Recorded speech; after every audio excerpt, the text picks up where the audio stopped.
ಅಂದರೆ ಯಾವ ಧರ್ಮ ಮಾಡಿದರೆ ಭಗವಂತನ ಜ್ಞಾನ ಬರುತ್ತೆ, ಯಾವ ಧರ್ಮ ಮಾಡಿದರೆ ಉತ್ತಮವಾಗಿರ್ತಕ್ಕಂತಹ ಗತಿ ಸಿಗುತ್ತೆ, ಅಂತಹ ಧರ್ಮವನ್ನು ಇಲ್ಲಿ ಪ್ರೋತ್ಸಿತ ಕೈತವೋಕ್ತ ಧರ್ಮ ನಿರ್ಮತ್ಸಾರಾಂ ವೇದ್ಯನ್ ವಾಸ್ತವ ತಾಪತ್ರವನ್ನು ಇದು ಯಾರು ಉಪದೇಶ ಮಾಡಬೇಕು? ಭಾಗವತ ಎಲ್ಲರೂ ವಿಷಯವೇ ಇಲ್ಲ. ಬೆಳಗ್ಗೆ ಪ್ರತಿಪಾದನೆ ಹೇಳ್ತಾ ಇರ್ತಾರೆ, ಅನೇಕ ಹೇಳಿದ್ರು, ತುಂಬ ಜನ ಬರೋದಿಲ್ಲ, ಹೆಂಗೆ ಹೇಳೋದು, ಭಾಳ ಕೃತ್ಯ ಮಾಡಬೇಡಿ, ಭಾಳ ಜನ ಬರೋದಿಲ್ಲ, ಭಾಳ ಕಷ್ಟಗಳು ಕಾಣಿಲ್ಲ. ಯಾಕೆ ಅಂದರೆ ಯಾರಿಗೆ ಕೇಳಬೇಕು ಅಂತ ಭಗವಂತ ಸಂಕಲ್ಪ ಇದೆ, ಯಾರು ಅಧಿಕಾರ ಇಲ್ಲ ಕೇಳಿಕ್ಕಾಗುತ್ತೆ, ಎಲ್ಲರಿಗೂ ಕೇಳಿಕ್ಕಾಗೋದಿಲ್ಲ. ನಾನು ಅನೇಕ ಬಾರಿ ಮಾತಾಡ್ತೀನಿ. ಇವಾಗ ಪಲ್ಯಕಾಯಿ ಮಾರ್ಕೆಟ್ ಇರ್ತಾರೆ ನೋಡಿ, ಎಷ್ಟು ಜನ ಇರ್ತಾರೆ, ಅಯ್ಯೋ ತುಂಬ ಸಾಕಾಗುತ್ತೆ. ಅದೇ GRTಗೆ ಹೋಗ್ರಿ, ಬೇರೆ ಡೈಮಂಡ್ ಸೆಕ್ಷನ್ಗೆ ಹೋಗ್ರಿ, ಜನ ಕಡಿಮೆ ಇರ್ತಾರೆ. ಹಾಗೆ ಅಂತ ಹೇಳಿ ಕಿಮ್ಮತ್ತು ಕಡಿಮೆ ಇದೆ, ಅದಕ್ಕೆ ಬೆಲೆ ಕಡಿಮೆ ಇದೆಯಾ? ಹಾಗಲ್ಲ. ನಾವು ಜನರನ್ನು ನೋಡಿ ವಸ್ತುವಿನ ಬೆಲೆಯನ್ನು ಕಟ್ಟಬಾರ್ದು. ವಸ್ತುವಿನ ಬೆಲೆ ಯಾವಾಗ ಇದ್ದೇ ಇರುತ್ತೆ. ಆ ಹೋಗೋ ಜನರೇ ಯಾರು ಅಂದರೆ ವಸ್ತುವಿನ ಬೆಲೆ ಗೊತ್ತಾಗಬೇಕು, ಉಲ್ಟಾ ಮಾಡಬೇಕು. ಆದ್ದರಿಂದ ಭಾಗವತವನ್ನು ಕೇಳಿ ಯಾರ ಅಧಿಕಾರಿಗಳು ಅಂತ ಕೇಳಿದರೆ ಯಾರಿಗೆ ಮಾತ್ಸರ್ಯ ಇಲ್ಲ, ದ್ವೇಷ ಇಲ್ಲ, ಅಸೂಯೆ ಇಲ್ಲ, ಅಂತಹ ವ್ಯಕ್ತಿಗಳು ಈ ಭಾಗವತವನ್ನು ಕೇಳಿ ಅಧಿಕಾರಿಗಳು, ಮನಸ್ಸುಗಳನ್ನು ಹೊಂದವರು ಅಂತಾರೆ. ಮಾತ್ಸರ್ಯ ಅಂದರೆ ಇನ್ನೊಬ್ಬರ ಉನ್ನತಿಯನ್ನು ಕಂಡು ಸಹನ ಆಗದೆ ಭಕ್ತಿ ಉಳಿಯೋದು ಅಂತಾರಲ್ಲ, ಆ ಥರ ಸ್ವಭಾವ ಯಾರಿರ್ತಾರೆ ಮಾತ್ಸರ್ಯ ಉಳ್ಳವರು ಅಷ್ಟೇ. ಇನ್ನೊಬ್ಬರ ಉನ್ನತಿಯನ್ನು ಸಹನ ಮಾಡದೇವು ದೊಡ್ಡ ದುರಂತ. ಅದು ಬಹಳ ದೊಡ್ಡವರಿಗೂ ಇರುತ್ತೆ. ಎಷ್ಟು ದೊಡ್ಡ ಸ್ಥಾನ ಪಡೆದರೂ ಇದು ಹೋಗೋದಿಲ್ಲ. ಹೀಗಾಗಿ ಭಾಳ ಎಚ್ಚರ ಇರಬೇಕು. ಇಲ್ಲಿ ಶ್ರೀಮದಾಚಾರ್ಯ ವ್ಯಾಖ್ಯಾನ ಹೇಳ್ತಾರೆ, ಅರ್ಜುನನಂತಹ ಮಹಾಜ್ಞಾನಿ ಆಗಿದ್ದರೂ ಕೂಡ ಏಕಲವ್ಯನಿಗೆ ಮಾತ್ಸರ್ಯವನ್ನು ಮಾಡಿದ ಅಂತ ತೋರುತ್ತೆ. ಅವನಿಗೆ ಹೆಚ್ಚಿಗೆ ವಿದ್ಯಾವಂತರಿತ್ತು. ಆ ಒಂದು ವಿಶೇಷವಾದಕ್ಕೋಸ್ಕರವಾಗಿ ನಿರ್ವತ್ಸಾನ ಬೇಕಾಷ್ಟಿನ ಕಾಮ ಇಲ್ಲ, ಕ್ರೋಧ ಇಲ್ಲ, ಇನ್ನೇನು ಹೇಳಬೇಕಾಗಿತ್ತು.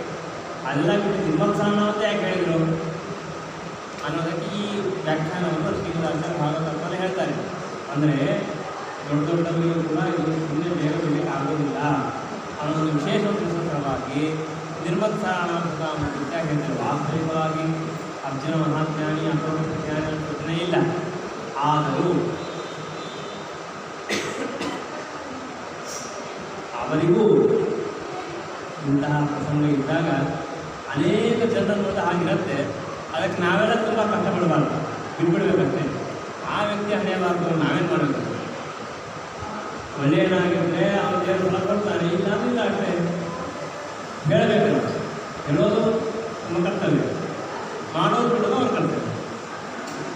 ಹೀಗಾಗಿ ನಿರ್ಮತ್ಸರಾಣಾಂತ ವೇದ್ಯಂ ವಾಸ್ತವಂ ತಾಪತ್ರಯನ್ನು ಪರಮಾತ್ಮ ಎಲ್ಲ ವಿಧವಾಗಿರ್ತಕ್ಕಂತಹ ತಾಪತ್ರಯನ್ನು ಪರಿಹಾರ ಮಾಡ್ತಾನೆ, ಸುಖವನ್ನು ಕೊಡ್ತಾನೆ, ಅನಂತ ದೇಶಕಾಲದಲ್ಲಿ ವ್ಯಾಪ್ತನಾಗಿದ್ದಾನೆ. ಅಂತಹ ಭಗವಂತನ ಮಹಿಮೆಯನ್ನು ಈ ಭಾಗವತದಲ್ಲಿ ಹೇಳ್ತಾ ಇದ್ದಾರೆ. ಶ್ರೀಮದ್ ಭಾಗವತೆ ಮಹಾಮೂರ್ತೆ ಕಿಂವಾ ಅಪರೈಃ ಈಶ್ವರಃ ಸತ್ಯೋ ನೃತ್ಯವರುದ್ಧತೆ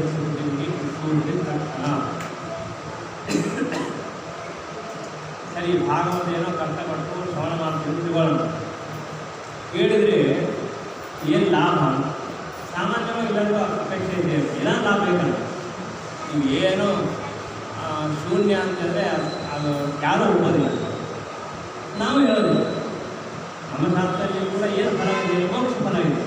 ನಾವೇನು ಶೂನ್ಯ ಫಲ ಹೇಳಿಲ್ಲ, ಹಾಗೆ ಹೇಳಿದ್ವಿ. ಅನಿತ್ಯವಾದ ಫಲ ಅಲ್ಲ, ಶಾಶ್ವತವಾದ ಫಲ ಅಪೇಕ್ಷೆ ಮಾಡಲಿ ಅಂತ ಹೇಳಿದ್ರೆ ಅಷ್ಟೇ.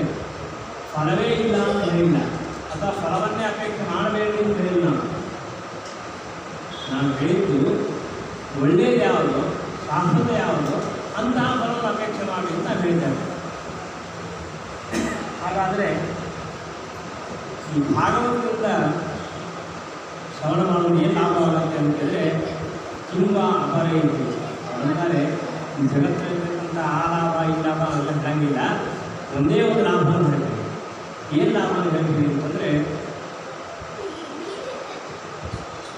ಸತ್ಯೋ ಹೃತ್ಯವೃದ್ಧ ನೇತ್ರ ಪ್ರತಿವಿಧಿ ಹುಚ್ಚೂರ್ವಿ ತಕ್ಷಣ.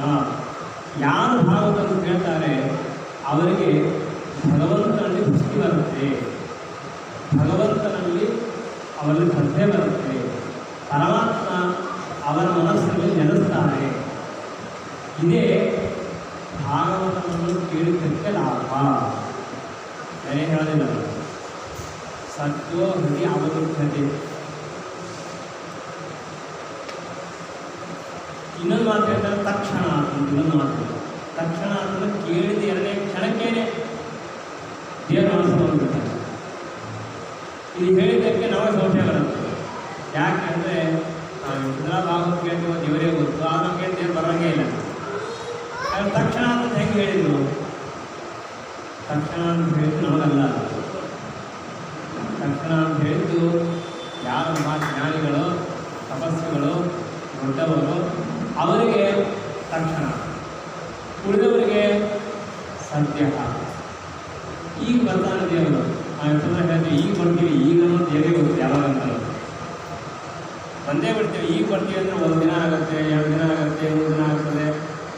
ಒಂದು ಏನಾದ್ರು ತಾಸು 2 ತಾಸು ಅದಕ್ಕೆ ಲೆಕ್ಕ ಇಲ್ಲ.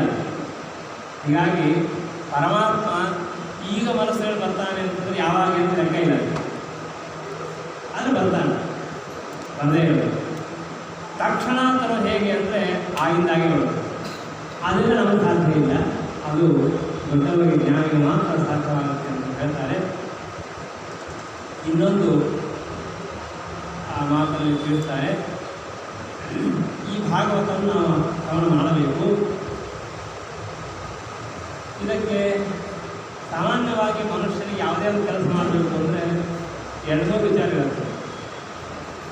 ಇದನ್ನು ಯಾರಾದ್ರೂ ದೊಡ್ಡವರು ಮಾಡಿದ್ದಾರಾ ಅಂತ ನೋಡ್ತೀವಿ. ಆಗ ನಾನು ಮಾಡಬೇಕು. ಅದಕ್ಕೆ ಏನಾದರೂ ದೊಡ್ಡ ಲಾಭ ಇದೆಯಾ ಅಂತ